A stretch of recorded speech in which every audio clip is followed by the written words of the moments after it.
Hello, hello. So excited to be with you here today. Um, we are about to, hello, hello, begin the journey of reviewing um, my book, Diagnosing Whiteness and Anti-Blackness. This is a journey that I have extended to any and everyone who is reading the book to participate in. So please, please, please, um, join in the process if you are interested. And let me just go here for 1 second. People are logging on as I'm doing this, as I'm talking to you. So I'm so excited to have people who are who are logging on, who are going to be joining in with me in this review, in today's review. So I'm going to start letting people in here momentarily. I wanted to share this um, to my social media for anybody who is interested in joining this discussion. Second, to just share. Not sure if it did. Hold on. Let me edit this. Actually, all right, people. Here we go. Let's see.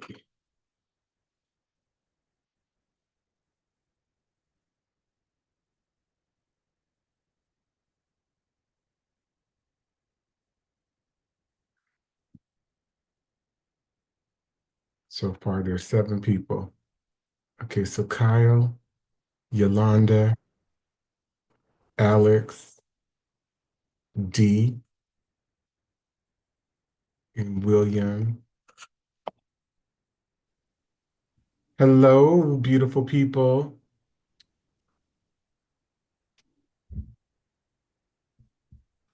How are you? Good to see you, Kyle, my loved one. We've been spending so much time together. Hey, William, thank you so much for holding up the book. You're welcome. I'm so incredibly grateful that you all are here with me and just willing to go through this process of exploration together. I know you're doing it yourselves individually, um, but to do it in a group, I just felt like it would reinforce the community, the aspect of community, and the type of community that I'm really trying to emphasize is needed in terms of us developing a shared psychology, a shared consciousness, and a shared understanding. So I see some other people on too. I'd love for people to introduce themselves and just tell us where you're signing in from. Who wants to go first? Good afternoon, everyone. I'm Leslie Godo Solo. I am in Massachusetts, and Dr. King, we met at uh, a white privilege conference a few years ago. I Nice thought to be on the so. call. It's good to see you. The same. Hi, my name is Yolanda Hernandez. I am tuning in from Wilmington, North Carolina. I did attend some of your sessions, uh, Mr. King, and I'm very impressed with your work. I also had brought in some other people who will be joining at another time, but I'm glad to be here. Thank you. Thank you, Yolanda. It's good to see you again. We spent some weeks together just a few weeks ago. So, who's next?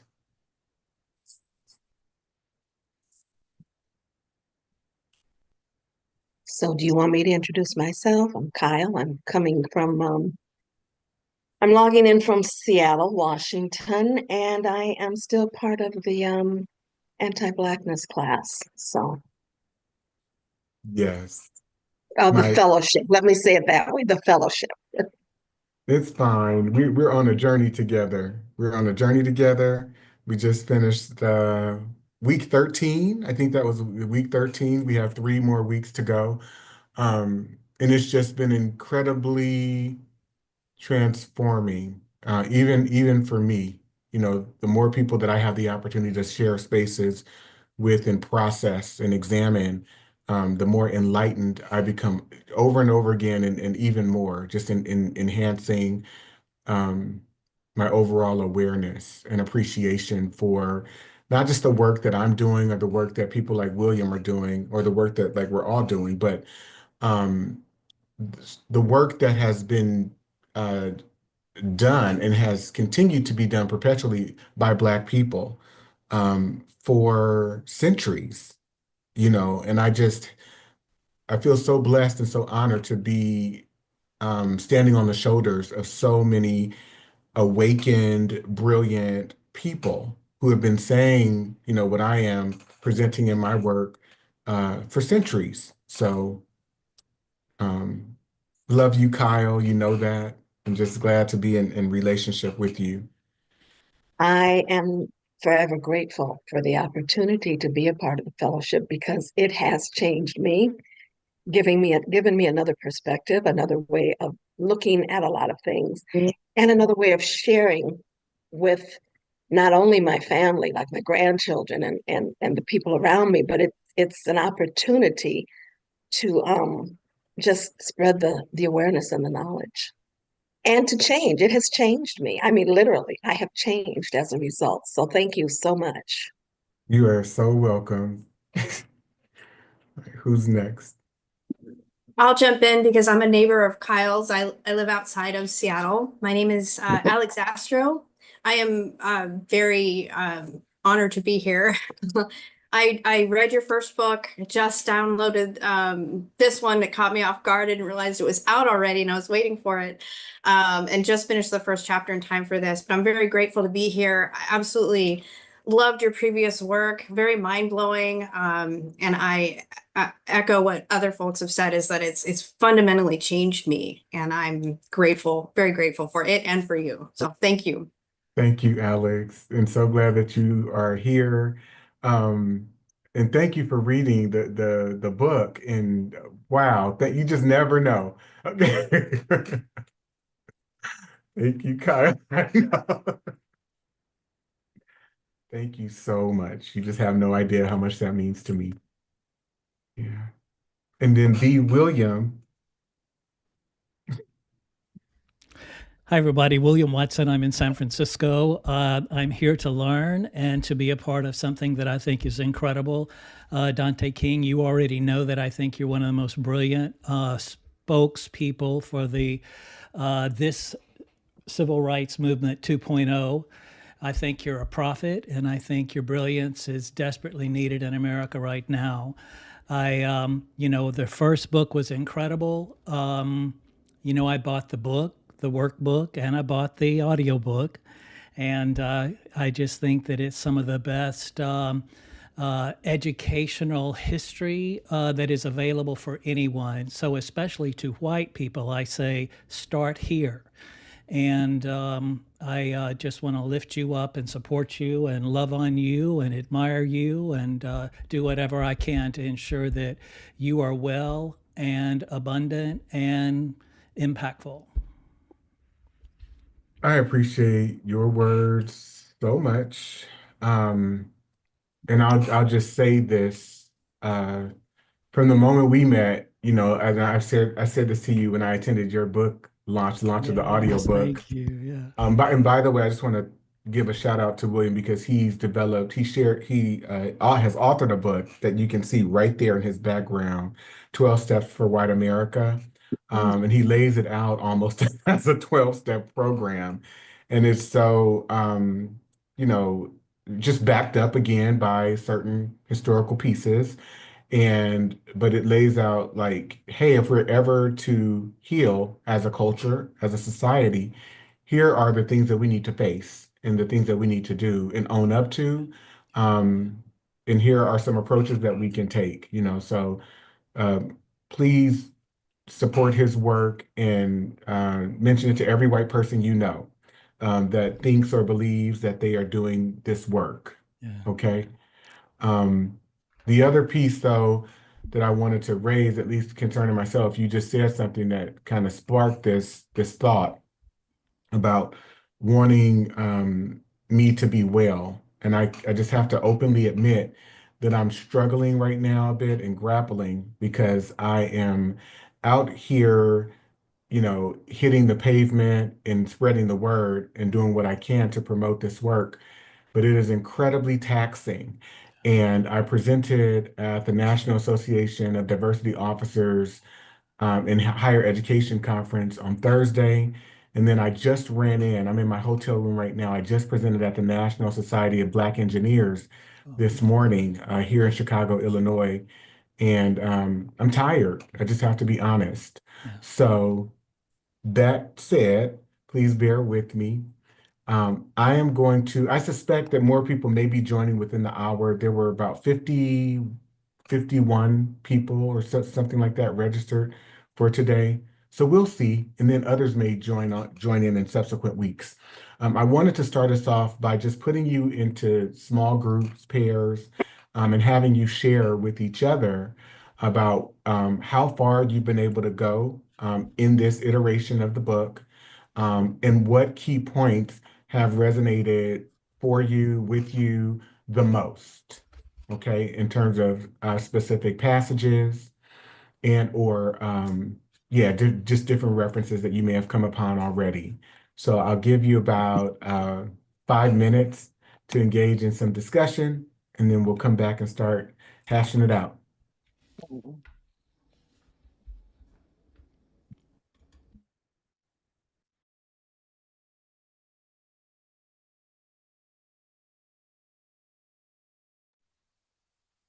Right, everyone.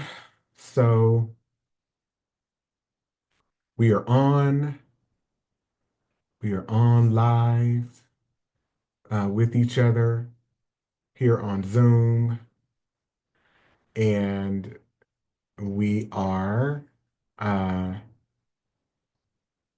about to give it a go in exploring um, some of the perspectives of the people who have signed on and joined in with me today um, to discuss the particulars of the book in terms of different observations that they've made and key points they'd like to, you know, discuss or register with others who are here.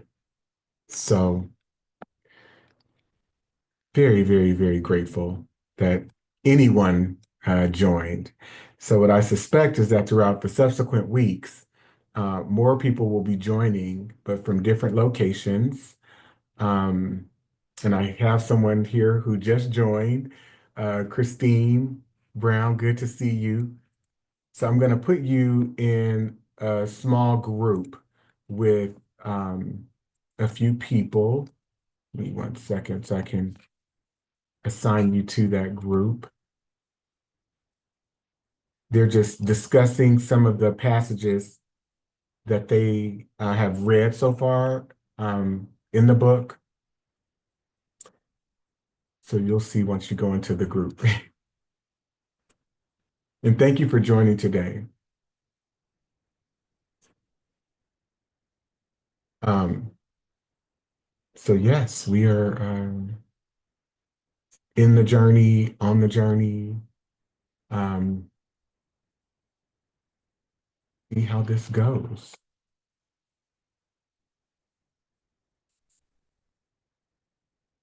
I will be right back.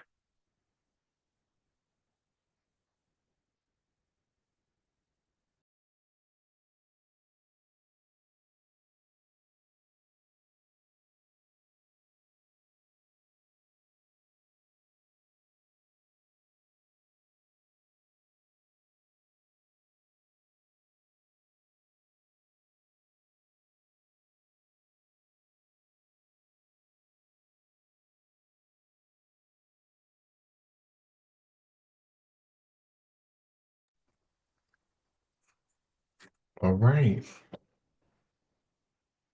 So anxious to hear what people have to share about the book. Um, Speaking of, let me just see.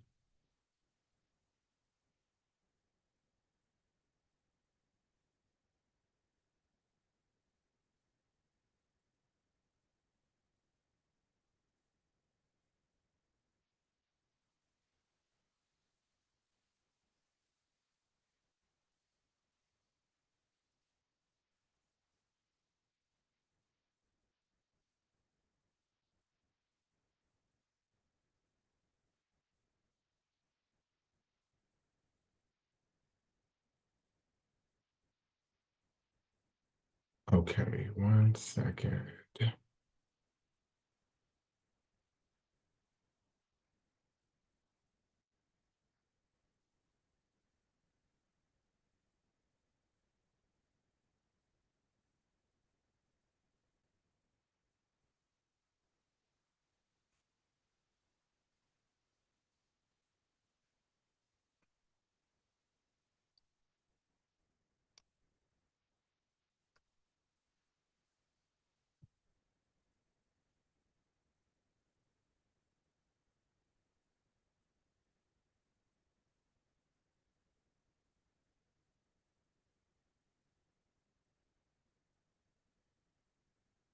That brother Terry,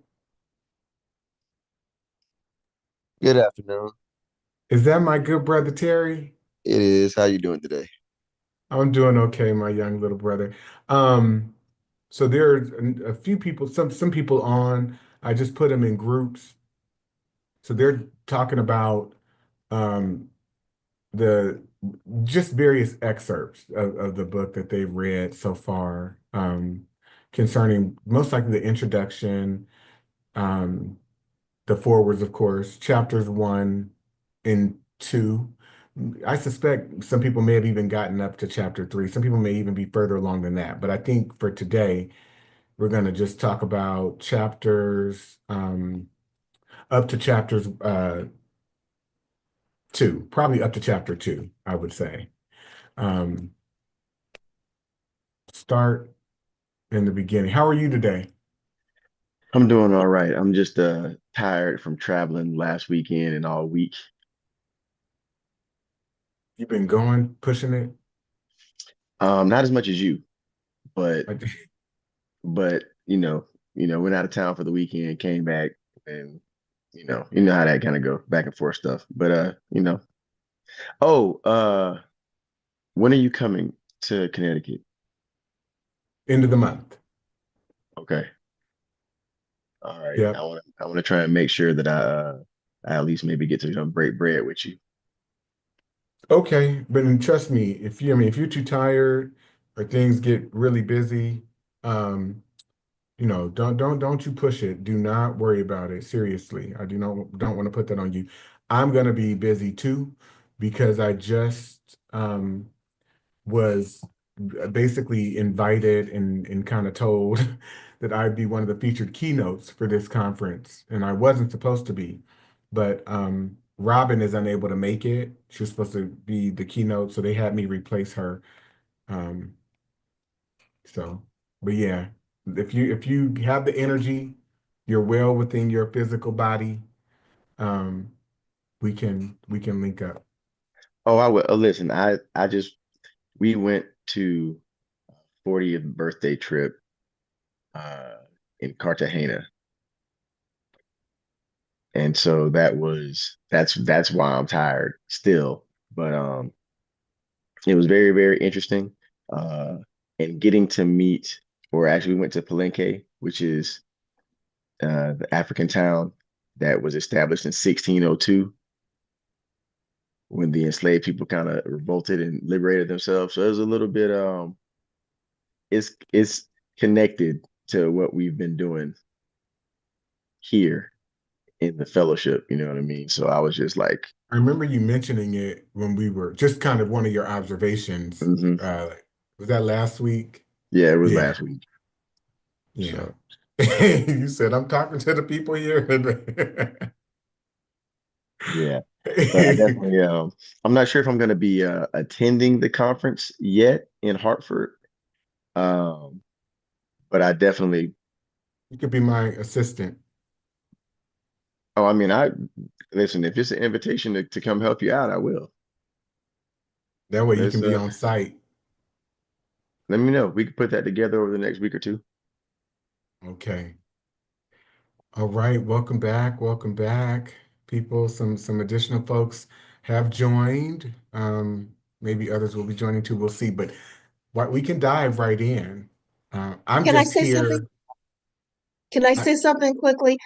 I'm kind of eating. I haven't eaten today, so I'm going to be off camera, but I will be here. I just didn't want to have you guys watching me eat.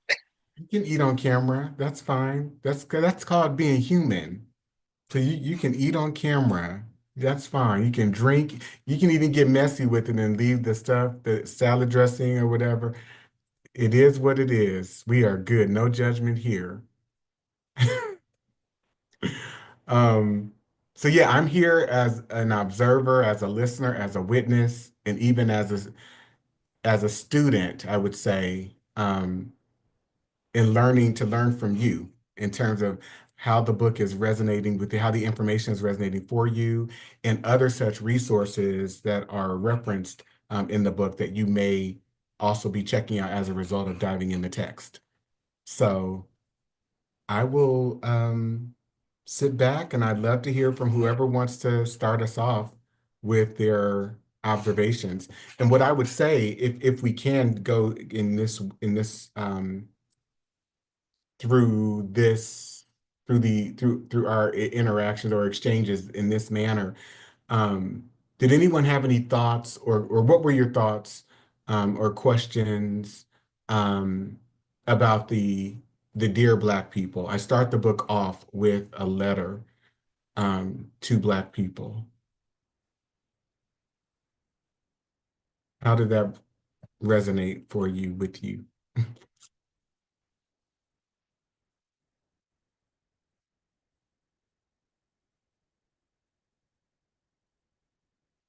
Oh, Yolanda, you're on mute.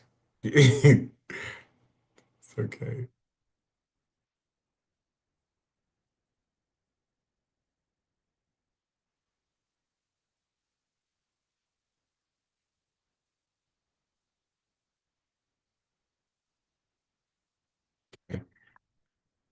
I think she's saying she's trying to figure out how to come off mute. Okay. Does anyone else want to chime in while she's figuring that out?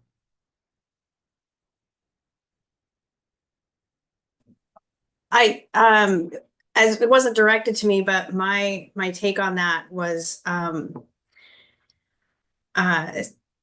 really just the understanding of, I think, just the terror that people go through, that particularly Black people are raised in this structure, was really impactful for me. And sorry, I just read this morning, so I'm kind of checking back, but I really appreciate your definitions of um, the different like vocabulary that you use. Um, Mhm. And the and key concepts. Yeah, the key concepts, but especially for that the Dear Black People, it Mhm. really just the understanding that that racism leads to genocide, and basically the terror. Equating racism with terror was, really hit me. So in fact, I think I teared up during that part. A couple parts already. I'm only chapter one, but that really was impactful. Thank you. Thank you. How many others of you understood that point that Alex just raised? Racism being a form of terrorism. Mhm. Thank you, Alex. Would anyone like to build on what Alex just shared? And Yolanda, I see Um, that you're. Oh, go ahead. okay. Go ahead, Yolanda. Well, no, I was just trying to say that I hadn't fessing up that I haven't purchased the book yet, but I will do so as of today for sure. So I was just apologizing. That's it. I'll let someone else speak, Oh, please. don't apologize at all. It's fine. But I can, So I'm sorry, go ahead. I'm sorry, I was going to say, I can relate to the concept of terrorism. In fact, I just started thinking about it, I think yesterday or today. Is like, really, racism is really a terroristic type of behavior. And so I can resonate, that terminology resonates with me. Thank you very much, Yolanda. Yeah, when you pick it apart and you begin to understand why racism exists in the first place and the functioning of it and what it is intended to do, how it is intended to function. We're talking about the intentionality behind something. You understand through an array of facts, of structured legal conditions, structured cultural, societal conditions, um, that this is leading to total destruction and devastation of people on purpose. So thank you, Yolanda. Let's go to Leslie and then Kyle, you were going to say something. Yes, I haven't purchased the book either, but will make that a priority. I didn't want to miss this first session and didn't know how it would be rolled out. Definitely racism as terrorism, um, both true. And for me, it's kind of daily. In being in this community, I started carrying my passport with me. I'm actually African American, but I do feel that I could, um, if I'm in a place in our city of Lawrence, I'm sorry, I'm in Lawrence, Massachusetts, which is a large Dominican population from the Dominican Republic. And, um, my feeling was I'm going to carry my passport so that if I'm someplace and there's a sweep, but then I also realized too that you can't wave your passport and say I'm American, because then that also puts the other people in the area in jeopardy, in the sense that if I say I'm American, then that implies that everybody else is not, to some degree, right? Mhm. Um, So, that worry, um, you know, the that's real one. Um, how it can affect you, and there's so many ways that it can affect you. So it can be economic. It could be someone demonstrating a microaggression at you.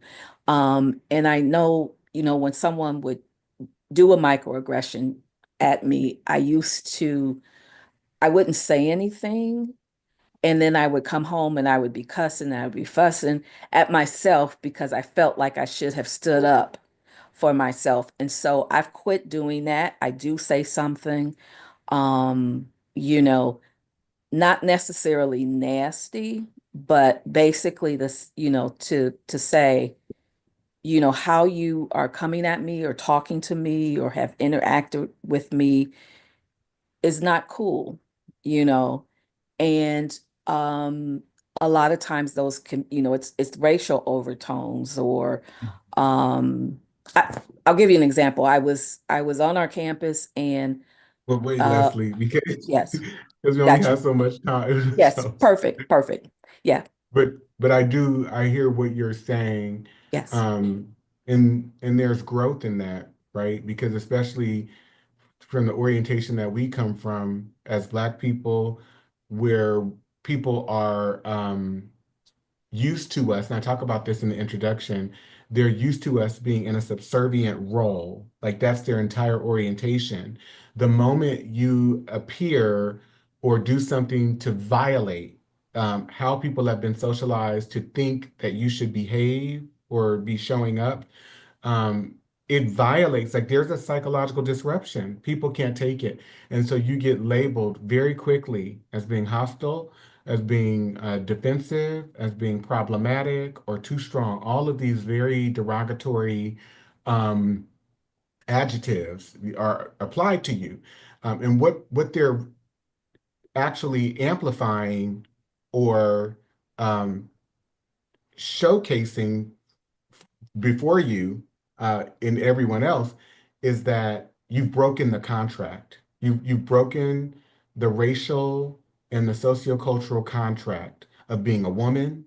You should be small because you're a woman. You should be smaller because you're a Black woman. Like all of these things have been embedded into our society in terms of its value system. We have to understand race, sexuality, gender. They are value systems. They are value systems, and they dictate how far one can and will go in our society and how people are treated too. Thank you so much, Kyle. Oh, the only thing that I was going to say is I'm still reading both Dear Black People and the introduction. I have ordered the book. I've downloaded the book in electronic form, but I've also ordered the hard copy of the book and still waiting for it to be delivered. But when you talk about terrorism, racism is terrorism. That's the point. That's the whole point. It's all about terrorism. That's right. I can't see it as anything else. For sure. Thank you. And I mean, Kyle, you know, and you too, Brother Terry, because you've been with me in the fellowship, you've participated in it.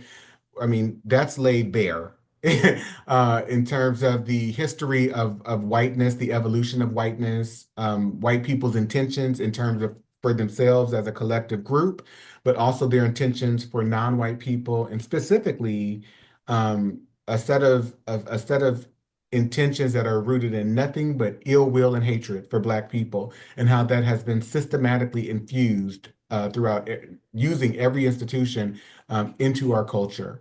So thank you for that. The next pieces I'll go to. I'm kind of doing this in order, but there were two forewords that I included in this book. One that I had included in the last edition by my dear sister and friend Marguerite Malloy Esquire, and then Dr. Robin DiAngelo. She who has become a really close friend, a very dear friend. Um, she was elated to contribute this forward. And I was kind of on the fence because I was like, unless this forward, the forward from Robin, really embraces and owns, the sickness of the sickness of whiteness, which is what I'm talking about in my book, and I'm framing it as diabolical. I'm framing it as sociopathic. I'm framing it as sociopathic. Unless the forward is thoughtful in a way that translates as very genuine and honest, and it really is aligned with my work, I'm not going to include it. And I said that to myself. And so I sat patiently waiting for Robin to send the forward over. And when I got it, my mouth just dropped open because I did not expect her to go at it as hard, as honest. And so what you see with that forward is an unedited, like just the original forward that she sent me. It was so deeply thoughtful and heartfelt. I just plopped it in. So, so what were your thoughts about the forwards by Marguerite and Robin? Who's read those? Who's had a chance to read those? Just by show of hands. Okay. Okay. So, Alex, I'll ask you. All right. Um, uh, the first one from Marguerite Malloy, kind of referenced something that you spoke about is the impact of telling these stories and how you basically can't put the book down if you're at all interested in multiple aspects, which I am. But it she talks about your courage and tirelessness, and I think that she really put a personal touch on the work, not just in general of how good it is, but its impact on you, and how personal it was for you. And I really love that about her introduction. From Dr. Robin DiAngelo, she states straight up, I am white. She starts it that way. And as you said, it was very brave and straightforward and kind of in your face, but not in a aggressive way. But it really resonated with me as a white person. I was already, you know, I'm already absolutely, looking forward to the book, but it in a way it gave an access point for white people to say this is you may take that you may a lot of people may take this wrong, but this is how you can look at it. This is how you can be honest with yourself. This is how so I think she gave a really good like introduction, as how you can learn and grow as a white person without just trying to take everything as a criticism. Even though I personally wouldn't. I know a lot of people do, and I honestly, I did not have the heart to look at those tweets that you included, maybe later, but I just did not have the heart to see that ugliness from people. But that's, I'm sure, a lot of people react that way. Yeah. So, yeah, Well, I thought both of the forwards were pretty good. thank you, Alex. And I appreciated that too, and Robin goes, finally, there's a diagnosis that we can sink our teeth into. Now what do we do you know, to deal with this, to respond? So I appreciated the responsibility there. And to Alex's point, we then moved from there, and I included a series of violent threats that came toward me. They were sent through my website. They were posted onto my social media pages after I gave the talk last February at UCSF. I was invited to be a keynote for a Black History Month program that they were having at the school.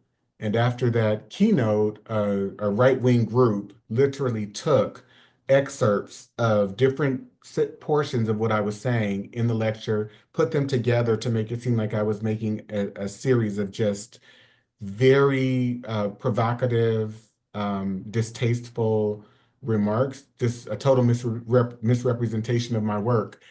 And as a result, it got over 1 million views, maybe over 2 million on Twitter. And it was, I think Fox News wrote about it, the Daily Mail, and just thousands of white people lost their mind and started targeting me. It was a very vulnerable and unsafe time for me and my family. And so I included maybe 40, 50 examples on the front end of the book. And so have any of you seen those or, you know, read through them or had a chance to take a look? Brother Terry, you're shaking your head. You want to comment? Well, yeah, I mean, I have perused them, um, and I think I've always had a feeling about like social media and the anonymity that it provides people to be able to do this type of, you know, have this type of behavior. Um, Mhm. and because I don't really know if anyone, if any of these people would ever have said any of this to your face, but they will as long as they can hide behind their avatars. Um, Yes. but the but all in all, it's really just vile, right? It's like you have if if I didn't agree, it's almost like you hurt them, right? Like you did something to their family or worse that would make them attack you this much when all you really did was lay out some historical facts and provide your diagnosis, right, of or your assessment, or because it was a presentation, so you were providing whatever was in the presentation. But it is just amazing, uh, some of the things, and one in particular, just looking at one of the memes, it's like, I refuse to be lectured about racism by someone who hates white people. That's one of the things that they said, but it's like, and when I read that, I'm like, that's weird because I didn't get a chance to refuse education from white people who hated black people. Ooh. So that was the thing that was what I, as you said that, and I was looking at that particular image, I was shaking my head about that's what you saw. Mhm. Thank you, Terry. I appreciate that that just that reflection, but also kind of the spin on it. Um, because you're absolutely right, but also too, there's so much narcissism um included within that dynamic because my work has so much more than an expansive focus than of just, white people or where white people are concerned. It focuses on how all of us have been affected by this concept of whiteness and also white supremacy culture or Eurocentricity through forced assimilation. So it's not just focused on white people, but white people's um, uh, self-absorbedness, their preoccupation with themselves would guide them to only focus on, he's saying this about me, and it's personal, right? And it's also a very basic interpretation of my work without digging in deep into it at all. It's here's my impression of what I think this individual is saying. So I'm going to respond based on my impression. And that's entirely delusional. Um, so thank you. Thank you for that. Anyone, Rochelle, I see Rochelle, Dr. Hooks logged in. Hello. Um, we're talking about we've talked so far about like the introduction, um, the threats, the forewords that were written by Robin and Marguerite, and just kind of going in the order of the book, how things are laid out in the book. Would you like to share anything, Rochelle, in terms of what you read so far and where you are um, concerning the forewords or we haven't gotten to the key concepts just yet, but the the violent threats, yeah. If it's okay with you, in a little bit, if that's okay right now is Sure, sure, okay. absolutely. Um, and so next, Oh, oh, go ahead. I just had one quick thought. Those threats kind of prove your point about the psychopathy. They feel threatened by your knowledge, and so they're reacting out of delusion and zero empathy, zero self-awareness. It proves the whole point. Yeah, thank you, Alex. Thank you. And I'm laughing because I sat with two people that I've become incredibly close to, who happen to be white, an older white couple, and they said to me, "You should include these in the book." I mean, it would just make the point. So I have to give credit to them because they said that would be so powerful. And originally, I was going to put the quotes at the back of the book, just kind of like an addendum, so to speak. And they're like, no, make it Exhibit A. Just put it in the front.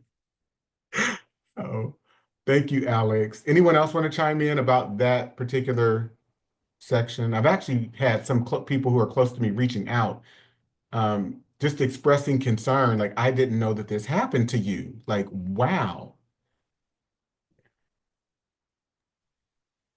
I kind of wanted to comment on Harry's analogy between the threats that you received and the education that we don't have the ability to reject, because I think that too, that Eurocentric education is also terroristic. I think it's also, Absolutely. yeah, traumatic. And yeah, I really like that analogy because it's the same thing.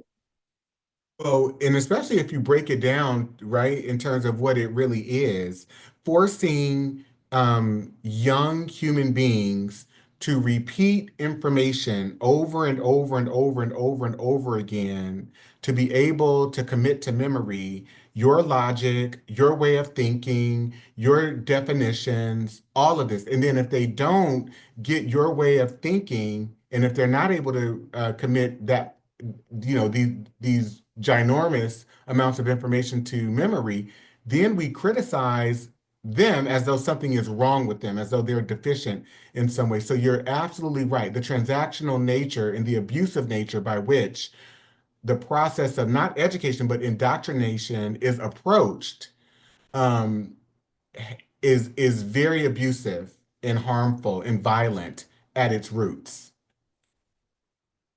Yeah. All right, people, we are diving in. So next, oh, Yolanda. No, okay. So the next section is the key concepts and definitions. And in this session, we talk about I've laid out different keywords, some of which I'm redefining, so we're familiar with them, certain terms, and then others that I am, embellishing upon. And then there's are some new terms um, that I'm introducing as well as defining here.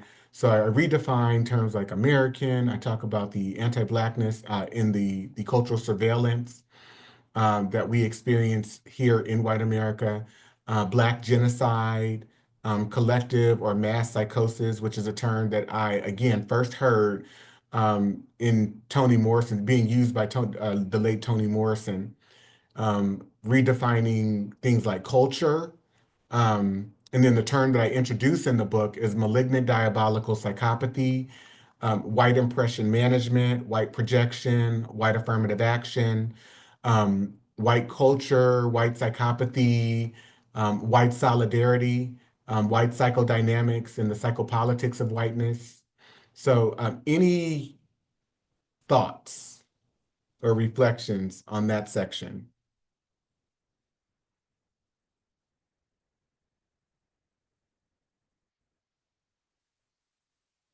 Okay.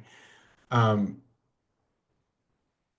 so, and I'll just share if I may, give me one moment. I'm going to share something with you. And while I'm doing that,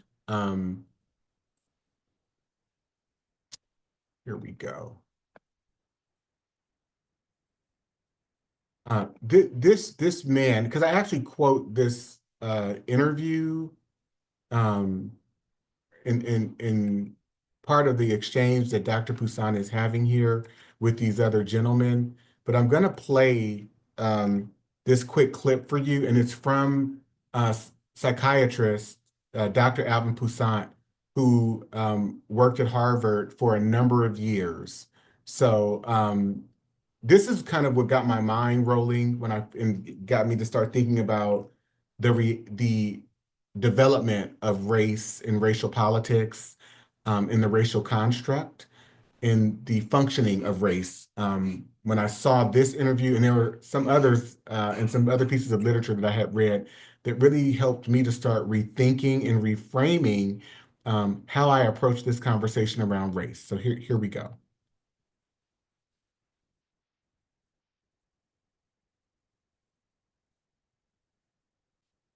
I think I muted this. Okay, here we go. Dr. Poussin? Let me just first say that I think first we have to establish that racism, white racism, is a mental illness. Now, I say that because many white social scientists would like to define racism as something normal in the culture, as a cultural variant. And I think as long as we approach it that way, we really don't deal with the pathology of racism itself. It's like saying that cancer, because a lot of people have in this society, that cancer is somehow normal. But we know that cancer kills, and racism kills and destroys also. And it would be like defining Hitler's slaughter of the Jews as somehow normal. I think we have to face the fact that racism is a mental aberration. And I think underlying white racism is a white paranoia, a fear or a delusion that black people, colored people in the world are somehow going to destroy and hurt the white man. And it's very convenient, I think, for whites to project their impulses, their unacceptable feelings onto blacks and pretend that they are the wholly good ones and make blacks the victim. So I think that racism is something that doesn't only affect the victim, that is the black man, but also affects the victimizer, the white man, and it's bad for his mental health too, because he doesn't face himself honestly. He he pretends that the problem lies outside of himself, so that this society never deals with its violence, its own perversion, its own corruption. They pretend that somehow if you get rid of all the niggers, that everything will be solved, we'll be much better off. And of course that's not so, but that's a delusion. And it even, I think, carries over into our foreign policy, our attitude toward Asians, our attitudes in Vietnam, the massacres, the slaughter, the feeling that we are superior and that is we, the white man, not us, can destroy and wipe out other people because we're the chosen people, so to speak. I think that whites then really don't mature fully themselves. In addition, they have to experience a chronic anxiety.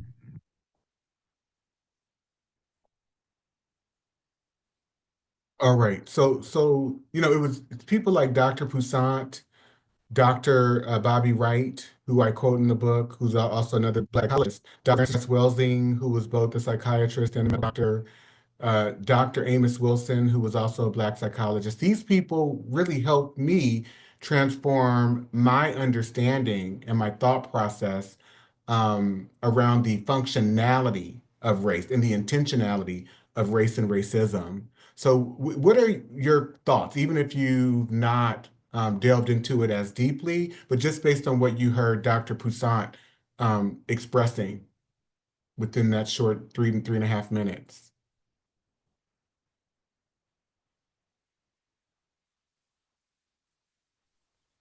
Well, I think that it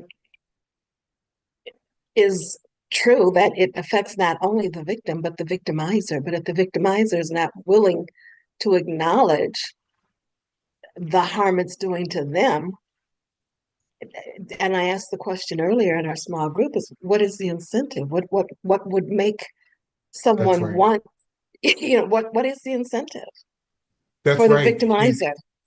And Kyle, it's so interesting because I had this judge, this white guy by the name of Judge Michael Beggart, and I asked him if I could use, his quote, which I do refer to sometimes.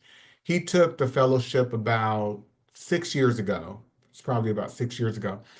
And he said to me, he says, "Wow, Dante, what's so profound about what he's saying is even though you've helped us understand like all of this perversity and how it has lasted for centuries, the example that he gives is, it's like saying that cancer is somehow normal, and we know that cancer is not normal and that it kills. He says, but with cancer, there's a motivation to be cured because you know you're going to die from it. With whiteness and white racism, there's no motivation for us to face any of this, for us to face ourselves. There's actually a benefit if you don't face it." And I was like, oh my God. Yes, that is the truth. So thank you, Kyle, for raising that point. Yeah. Who else has thoughts about Dr. Poussaint's uh, short summary? William, you want to say anything? Leslie, Yolanda, Christine.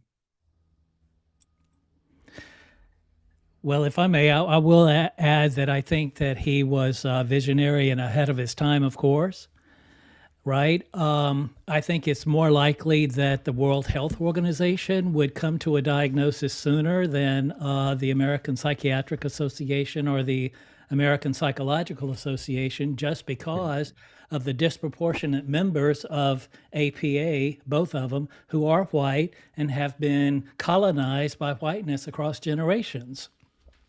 So, a psychoanalyst by the name of Beverly Stout addresses racism in psychoanalysis. And I can send that article to you. But she's one of only a few who really are trying to even address how racism impacts psychological treatment. This is a part of where I believe your brilliance makes such a contribution to society is that, as brilliant as Dr. Poussaint is, he's not in mainstream consciousness. Right. It's a That's damn right. shame, but his brilliance is a part of the burying of what that whiteness accomplishes, the fog of whiteness. And so it buries, it obscures, it obfuscates. You know, that's part of how it operates. And so for you to be able to take that wisdom from the generation that preceded you, right, and then bring it into the present, I think is part of your brilliance. Now, redefining some of these terms that you're doing is, I think that is really a contribution to the zeitgeist of our culture, which is um, a level of intellectual contribution that I hope rises. Mm. You're Wow. redefining these terms would, you know, rank to me among some of the top 10 greatest ideas of our time. Wow. Thank you so very much. I really appreciate you being able to recognize both what I am attempting to do Mm-hmm. and also what's needed for all of us so that we can redefine our experiences, our realities, which have been defined for us by the Right. people in power, you know, to really minimize and not have us take seriously the situation at hand and the circumstances that are ever enduring. Thank you We so did much. have a, yeah, go ahead. No, go ahead. Go ahead. Just quickly in our group, we talked about Derek Bell from Harvard, the critical race theorist, who talked about interest convergence and said white people are not going to change a system that rewards them until there's something in it for them. And so I think that that's the reality that we have to push is that, for example, you thought you had a democracy. Whiteness fogged you into believing the masquerade of that plutocracy was a democracy.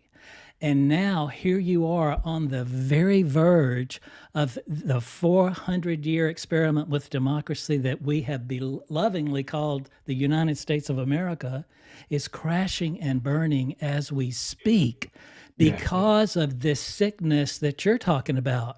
Whatever it is that needs to be diagnosed is what is bringing the United States of America to its knees as we speak. We have people in European parliaments having to say, what are we going to do now that the Atlantic Alliance is dissolving? Yeah.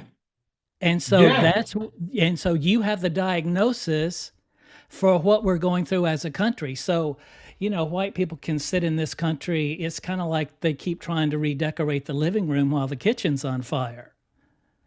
Except black people been in the kitchen the whole time. Right. That's right. And I've been talking about this for the last few weeks, the last 2 weeks, because within the last 2 weeks, I have heard reactions from people that I've never heard before, and particularly from cisgendered heterosexual white men who are saying things like, I can't believe this is happening to our country. This is not who we are. This is not who we are. What's happening, right? They're questioning, to your point, William, the state of authoritarianism that has always been the white American imperialist, terroristic, genocidal project. But it's never been aimed, they've never been the targets of it. And now their families, the communities that they come from, are experiencing that targeting, and it doesn't feel too good. And so I'm hearing complaint, I'm hearing unbelief from white men. I've never ever heard that or seen it before. It's unbelievable. So I so appreciate you contributing this piece. And I don't know, with your permission, I'd like to take what you said and plaster it all over my social media.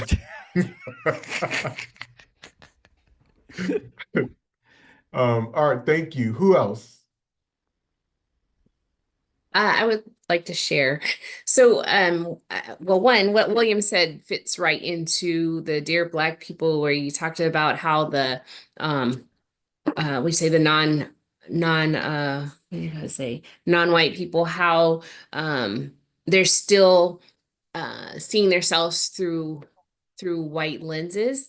And I think that fits right in with what William just said. But in terms of Dr. Prasad, who you just showed, the illusion of the grandiosing of being better than that resonates with me. Like what is the benefit and on the counterpart, what's the harm of thinking that everyone should revolve around you? And I think that's what we see consistently as the harm from that mindset. Mhm. Thank you. For sure. Thank you, Rochelle, that you are the center and everything comes and is arranged or designed around you being in the center always, right? As a white person. So thank you. The other, well, I want to put this in the chat. This is the link to my nonprofit, Black Academics, which is the organization that I am able to produce this content through and also offer like these types of experiences. I would love if you could support by giving a donation and then sharing it with others that in your circle who are also able to contribute. We're raising money for it to continue to make educational experiences available as much as possible. So, but with that said, I want to go back to the point too, to kind of to build off of what William just shared. Uh, I remember, I think it was October 2023 when they came out with the overturning of the Roe v. Wade, the Dobbs decision.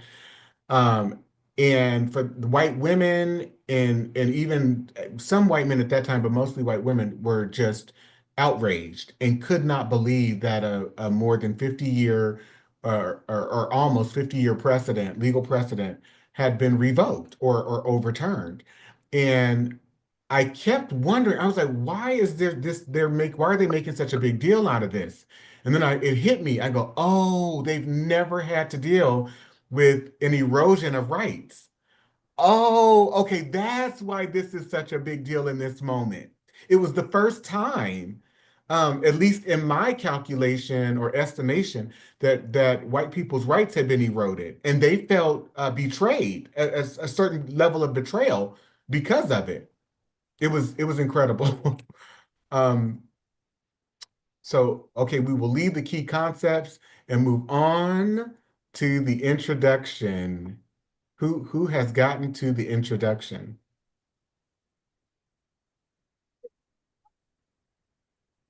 Okay, Alex.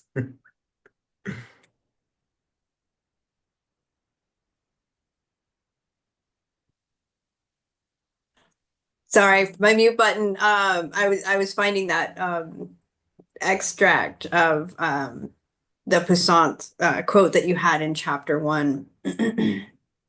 So sorry, I'm just refreshing my memory on the introduction. No, that's fine. First of all, just in general, and you did this in your first book and in your second and in this book. I absolutely adore how you ask questions.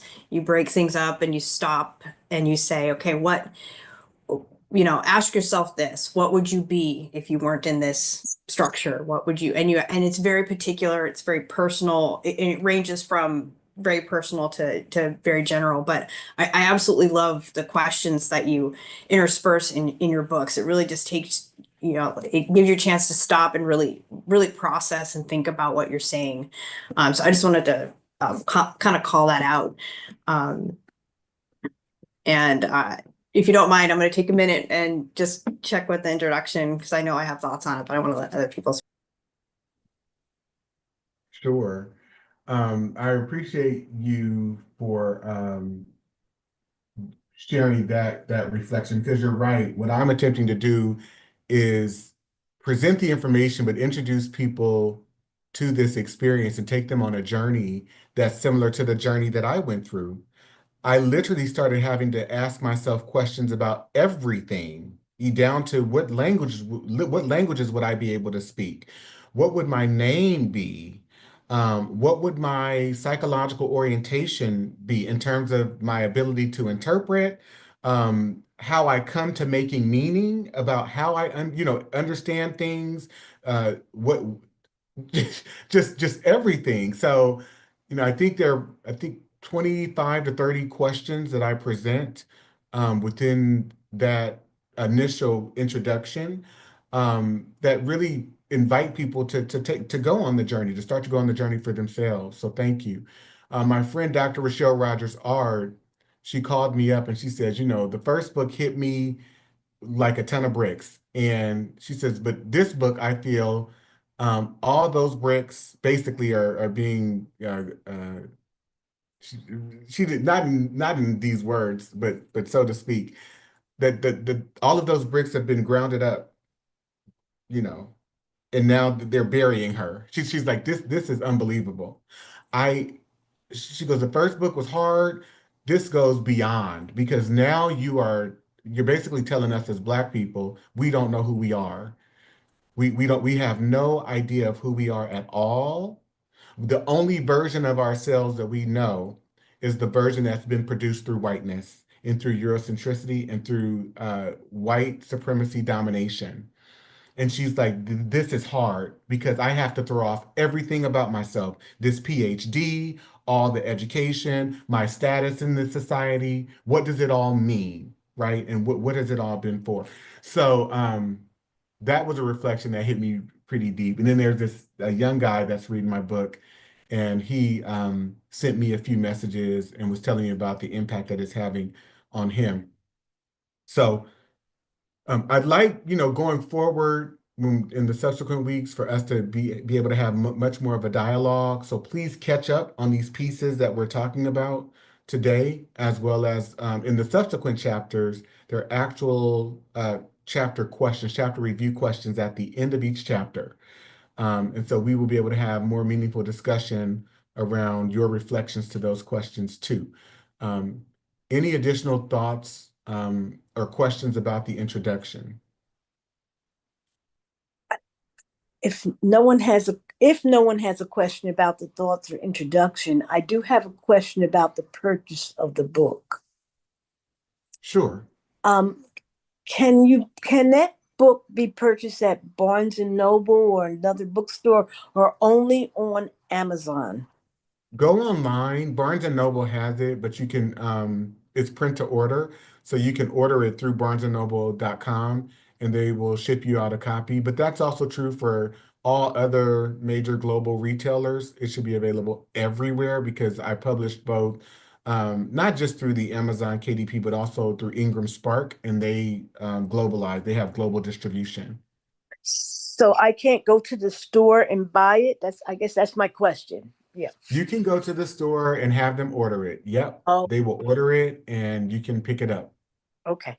Thank you. Yep, for sure. And these sessions are from 4 to 5, is that right? Or 4 to 6? Which is It it? depends on your time zone. So I would say for you, 4 to 5:30. And then if you're on Pacific time, it's 1 to 2:30, I believe. And then if you're on Central Time, it's 3 to 4:30. And then on Eastern Time, it's yeah, 4 to 5:30. Okay. All right. And so I know when you went into the groups earlier, you were sharing about maybe your experiences with the work, things that you've thought about.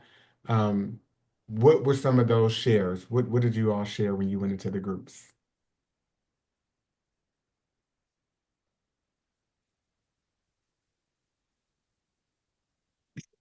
Thank you, William. Okay, I don't want to monopolize, so when no one else is speaking, then I may jump in. Um, this is this is an experience that relates to some of that which has been said already, but I just want to share this experience because I think it's pertinent to what we're discussing. I'm probably the oldest in the group. Okay, I will be 70 this year. So I'm up there. I'm also a retired educator. I want to share that I graduated from high school in 73. And so when I was in junior, so that'd be about 72, I was in a psychology class in my high school. There was only one African American teacher in the entire school. And I raised my hand because he was going over terms, psychology terms, and one of them was psychosis.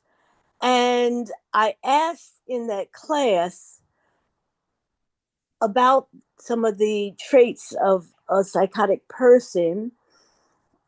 And I said, well, if the person is delusional and has, you know, I forget some of the psychological terms, but, exhibit some grandiosity, etc. If those traits are prevalent in the whole society, does it make the whole society psychotic? And the teacher shut me down. Now, remember, I was about 17 years old, but I was like saying, well, that's some of the stuff I see out here. And he said, we're not discussing that. Maybe you want to go to sociology class or something like that. But that's not an appropriate question for this class. And remember, this is an African American teacher, but he's the only No. African. Yes, but he's the only African American teacher in the entire high school. So he's protecting his Good position. job. Okay, Good he's protecting his job. job, but he shut me down. Okay, that question was not acceptable, and I'm going back to 72. But that I think it belongs from here in this perspective, somewhere in here. He said, young lady, not in that way. He was professional, but he let me know that question was not acceptable. Oh my God. So I just wanted to share that with you because it does relate to some of the things that we're discussing now. But I was seeing things that I couldn't figure out, and you're putting all these things kind of together for me to understand it better. But this behavior is not normal. Is all I could say. So that's all. I'm complete. Well, I so more than appreciate you sharing this. I mean, it is I have been asked recently uh by a few people, why hasn't other, Black clinicians, why haven't other Black clinicians of recent times within the last, 10, 20 years maybe, why haven't they written this type of book? And I have said to people, that is because anyone in the field of psychiatry or psychology that would take it upon themselves to write this book, they would lose their license by Yes. white clinical standards. They would lose their licensure. I'm sure of it. I Mhm. couldn't even make it through a doctoral program without people becoming very hostile and rageful toward me, who would then begin to try and redirect what the focuses of my work um, are. So I couldn't even make it through a basic doctoral program, right? And I concluded for myself, this is not the uh, trajectory or the path for me. I do not need this validation at all whatsoever because I'm clear about what I'm clear about.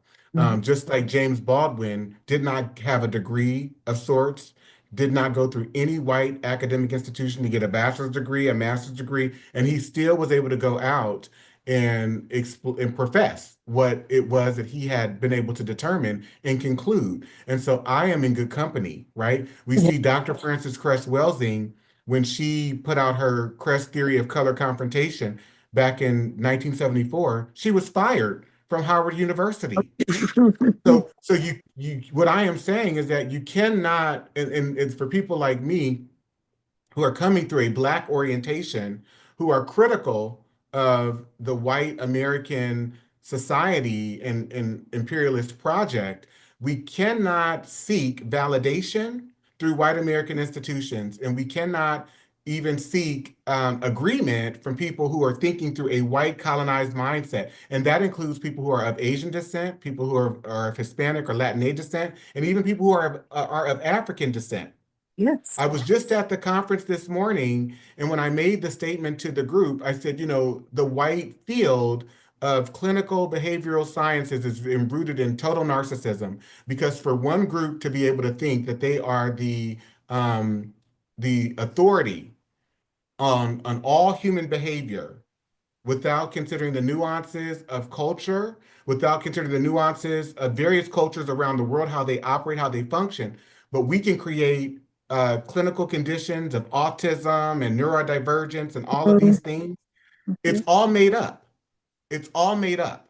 And I had a Black individual take issue with me. And he says, what do you mean it's all made up? I don't agree with that. I said, well, agree with this fact, because what I'm about to say to you is a fact. The discipline of psychiatry in the United States of America dates back only to the mid 19th century. So start there and then start looking at all of the behavioral assertions, right, and concepts that then begin to emerge. And I asked him, I said, well, do you agree with uh, the scientific reality that Black people are inferior? And he says, no, absolutely not. I said, well, what makes you right about that? And what makes all of these people wrong? Where I just showed you example after example where they espoused that Black people were inferior based on the ways that our skulls were shaped, the lack of lung capacity, all of these things, right? Even down to the work of Dr. Samuel Wells in his book, New Physiognomy, where he is saying you can just look at white people and tell they're superior. You can look at Black people and tell that they are inferior. What makes them wrong and what makes you right? Because the same thing that makes you right and them wrong, or them right and you wrong, is the same. It makes the point that I'm making in this moment, that all of this has been made up and it has been used in a way against this culture to make people feel inferior across all races. But we have acclimated to a culture and a society where we're now buying it. We're so bought into diagnoses. We want to be diagnosed and we want to know what drugs to go get on, and we're not dealing with the underlying conditions that are causing people's human reactions to just desperate situations. We don't need to pathologize people and label them. Let's cure the conditions. Let's remedy the conditions to make people well, right? To make them be able to live within viable, healthy, sustainable living situations.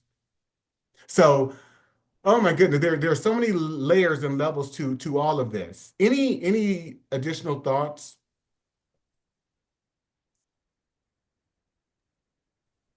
My Um, own, I'm sorry. Go ahead. oh, thank you. That's okay. I was just saying how in your book you said basically like this is like snatching the rug underneath people's whole sense of who they are and how they lived and everything they believe and turning it upside down. And once you get this, you can't it's you can't go back. You can't not see it. You can't you just I see things differently, and then I want to help other people see what I see. So then I want to share this, and exactly what you were saying earlier, like the holding on to the science, the holding on to the credentials and the degrees and all of that. You have to question that, and then you have to question your belief system, and then you have to question how everybody else believes and approaches you. It's just it's a never-ending spiral that makes you see things totally different. Yeah, and it can be very isolating too, which is why I've stopped engaging in dialogue with people unless they've read my book or unless they can prove to me that they've read at least 5 to 10 pieces of the literature that I've engaged, right? That has influenced me. We cannot have a discussion because it's going to turn into a back and forth and an argument because we're coming from two different levels of awareness and two different levels of perception. And I have no time to be wasting my energy, my precious energy, when I've spent years writing a book and have given you my thoughts and my perspective in more than 400 pages. So go read that first, and then we can have a discussion. But I want to go back to Yolanda's point because Yolanda, I was laughing as you were sharing your experience in that class with that teacher because that black man was looking at you, and he was probably most likely said, I see it too. I know exactly what you're talking about, but I will lose my job if I acknowledge this, if I allow this conversation to go forth. So he had to shut you down to preserve himself. But what I also love about your admission and the point that you made is that at 17 you were saying, There's something wrong with I this. can see, I can. So if we're defining these terms as this and this and this is our society, you know? And that's what happened to me. I'm telling you, I go, wait a minute, psychopathy, sociopathy, okay, wait, this is everything that this country has been about. And here's what I was so appreciative about is that I had done all of this study. So it was like the evidence had been laid bare for me already. And then when I went into, for example, locating Dr. Bobby Wright's work around, in their relationship with blacks, white people are psychopaths. I go, oh my God, that is absolutely accurate. It's so befitting for all that I've been able to uncover. Um, and when you look at the politics, for example, the white political structure of sex and sexuality, and how white people continue to say for centuries that young black girls and black women couldn't be raped. And they established that they couldn't be raped because they were immoral or promiscuous, and that this was a part of court rulings, right? The Mississippi Supreme Court, the Florida Supreme Court, the Georgia Supreme Court, the Alabama Supreme Court or Appeals Court. It's just you see it so clearly. You see it so clearly. I mean, the justifications for rape. I mean, it's unbelievable. But we'll get to that when we delve more into chapter 3. So far we've talked up to the introduction. Any last considerations or observations before we conclude?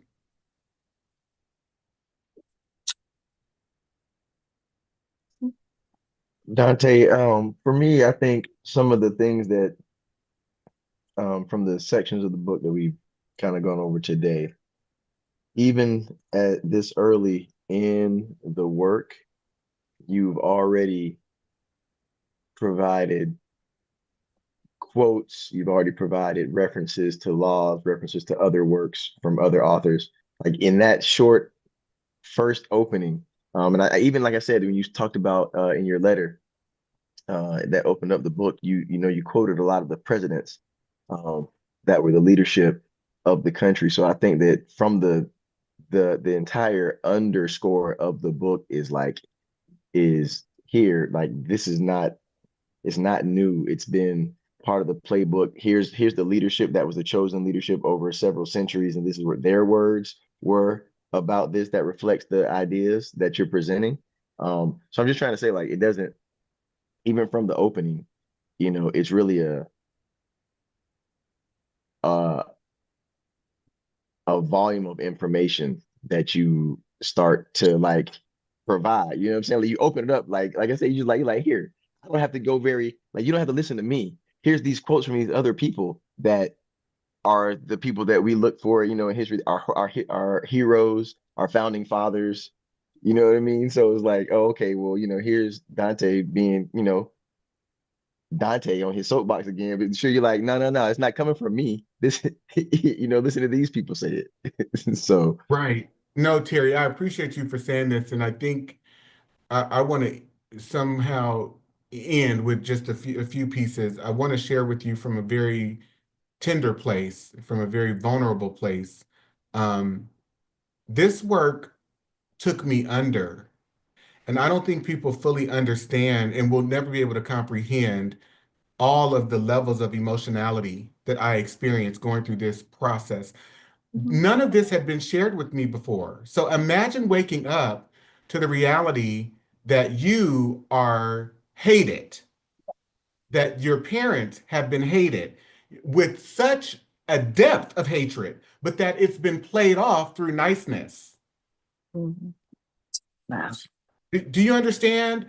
And so when I see, for example, you mentioned the quotes by the presidents, and they're all of them, and I only included I only include a number of examples. I've got over 25 different United States presidents expressing discontent and unfavorable views, very harsh, evil views about Black people throughout the evolution of this country.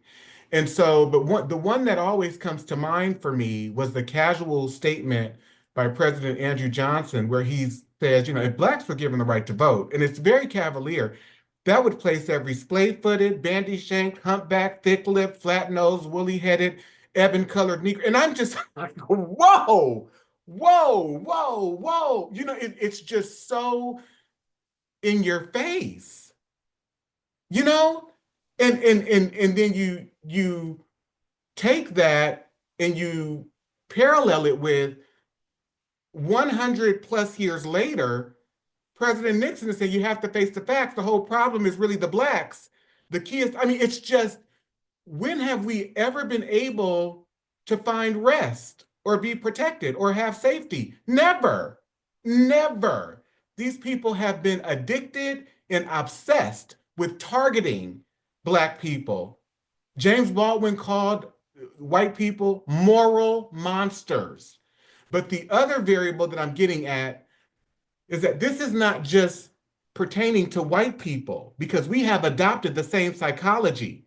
So we operate as non-white people and particularly Black people on the same terms. Mm-hmm. We can be more anti-Black than the most racist white person Mm-hmm. while espousing or presenting that we are pro-Black or that we love Black people. And every standard, every measure that you're using comes from a white rubric out of the white value system, white norms, white standards. And you're using them to denigrate yourself as you feel inferior and to also denigrate and dehumanize other Black people. So I'm dealing with all of these variables and more in this book. So as we continue exploring, you know, I really want to go dig in as deeply as possible. So I'm going to give you a charge for those of you who are coming back in return. Highlight as many passages as you can and just be ready to share. And if other people are not as, you know, informed, or if they haven't had the time to read as you have, it's okay. There's room for that too. We're going to make space for it. But I want you to feel free to just, uh, you know, go at it. You offer a diatribe of, of information when you come back for the second round. So we'll be coming back together Saturday, March 22nd to 1 p.m. Pacific time. Yolanda, and I want to end with a quote. That's a short sentence. I would teach this pertains to things that have been said already during this session. I was an ESL teacher when I retired. And so therefore I'm teaching international students to acquire the English language, to become more proficient. And I can tell you that I've had students from various countries, from Vietnam, most from Mexico, but I've had them from Congo, I've had them from France, I had students from across the globe. And I could see very often I'd have to say to new students coming in, or who have been here maybe a year or so, who had learned this whiteness, I would have to say to them, wait a minute, you're in this country because of Black people. So be careful of the attitudes that you project towards Black students, okay? Because you could see the attitudes behaving, oh, the Black students. And I would say, you have to understand you're here because of us and our struggle, our human rights. They call it civil rights, but our human rights struggle. We broke barriers that allowed you then to come in. So I'm talking about I could see the development of this whiteness attitude. I mean, they That's right. talk about it, and it's so I just wanted to share that. I could see that whole um mindset being Yes. developed in newly arrived students. And so Right. I just wanted to add that. That's it. Thank you. Thank you, Yolanda. Yeah, it's worldwide. White supremacy absolutely is worldwide. And so is anti-non-whiteness and as well as anti-Blackness. And so I'm going to end with this quote by Dr. Martin Luther King Jr. And he gave this in his speech, The Other America, in 1967 when he appeared at Stanford University. And he says, in the final analysis, racism is evil. Racism is evil because its ultimate logic is genocide. Hitler was a sick and tragic man who carried racism to its logical conclusion. He ended up leading a nation to the point of killing about 6 million Jews. And this is the tragedy of racism because its ultimate logic is genocide. So thank you all very much. We will be back together on the 22nd, and I look forward to examining more of the book with you. And by that time, hopefully you have immersed yourself um, in the things that we've covered so far, as well as we'll most likely end up exploring chapter 1, 2, and 3. No, probably chapters 1 and 2 the next go round. Can I say Okay. one thing, Dante? Nope. Dante, can I No, say no, one thing? go ahead. Go You ahead. said Yeah. no. Okay, I'll wait till next time. No, go ahead. No, Go ahead. What do you want to say? I just wanted to say to Yolanda not to feel like the Lone Ranger because I have a couple of years on you. Okay. And I also wanted to say, as far as intentionality, in the way I direct and spend my energy, I understand exactly what you're saying. So a lot of times, you've commented a few times that I don't speak up very much, but I'm very intentional about where I spend my energy and who Yeah. I spend it with. Trust me, I've noticed that over our last, 3, 4 months, 5 months together, I've noticed that about you. And I actually admire it because going into my next decade, I'll be 50 next year. I am deciding and really having to meditate and deal with the reality that I'm mortal and I only have so much to go around, so I can't be engaged in nonsense. So I love you, Kyle, a lot, and thank you Love for you being too. an inspiration. Love you All too. right. And my next decade will be 80. No. Wow. Wow. Wow. All right. Well, I will see you lovely people in 2 weeks. Yes.